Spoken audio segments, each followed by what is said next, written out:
જૂનાગઢ જિલ્લા કલેક્ટર શ્રીની અધ્યક્ષતામાં જૂનાગઢ જિલ્લા સંકલન સહ ફરિયાદ સમિતિની બેઠક હતી.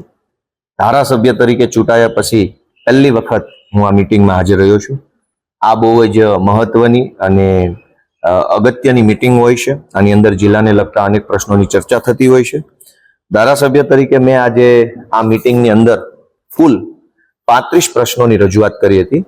તે પૈકી કેટલાક પ્રશ્નોની ચર્ચા નથી કરી અને કેટલાક પ્રશ્નોની ચર્ચા કરી છે.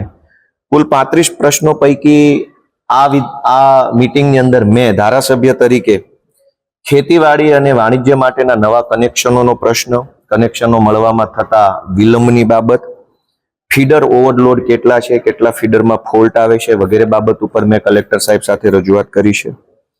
આ સિવાય આ સંકલનની બેઠકની અંદર પશુપાલન કરતા માલધારી સમાજને ગામતળ કે સીમતળની અંદર વાડા ફાળવવા બાબતે સરકારમાં શું જોગવાઈ છે, કેટલી અરજીઓ મળી છે અને એની ઉપર શું કાર્યવાહી થઈ, એ પ્રશ્ન પણ મેં લેખિતમાં કલેક્ટર સાહેબને પૂછ્યો હતો. જો કે સરકારી વહીવટી તંત્ર તરફથી જવાબ મળ્યો છે કે માલધારી સમાજને વાડા ફાળવવા બાબતે કોઈ હાલમાં સરકારમાં જોગવાઈ નથી. આ સિવાય જંગલમાં ઢોર ચરાવવા માટે મસવારી પહોંચ ધરાવતા જે માલધારીઓ હોય એને જંગલમાં ઢોર ચરાવવા જતા રોકવામાં આવે છે કે કેમ, નવી મસવારી પહોંચ લેવા માટે શું શું વ્યવસ્થા છે, અથવા તો કઈ કઈ જગ્યાએ અત્યારે ઢોર ચરાવવા માટેનું છૂટ આપવામાં આવેલી છે. તો ડીસીએફ પશ્ચિમ અને ડીસીએફ પૂર્વ બંને તરફથી અલગ અલગ પ્રકારના જવાબો મળ્યા છે.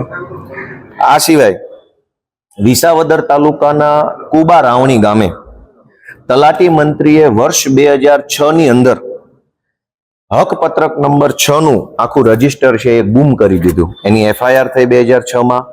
16 વર્ષ પછી 2022માં એનું ચાર્જશીટ થયું અને હજુ કોર્ટમાં કેસ ચાલુ છે.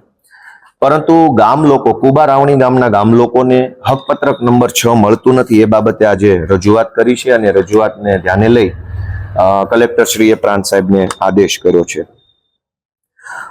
જૂનાગઢ તાલુકાના પાતાપુર ઇટાળા રોડ ઉપર ગુડાજલી નદી ઉપર એક પુલ બની રહ્યો છે વર્ષોથી.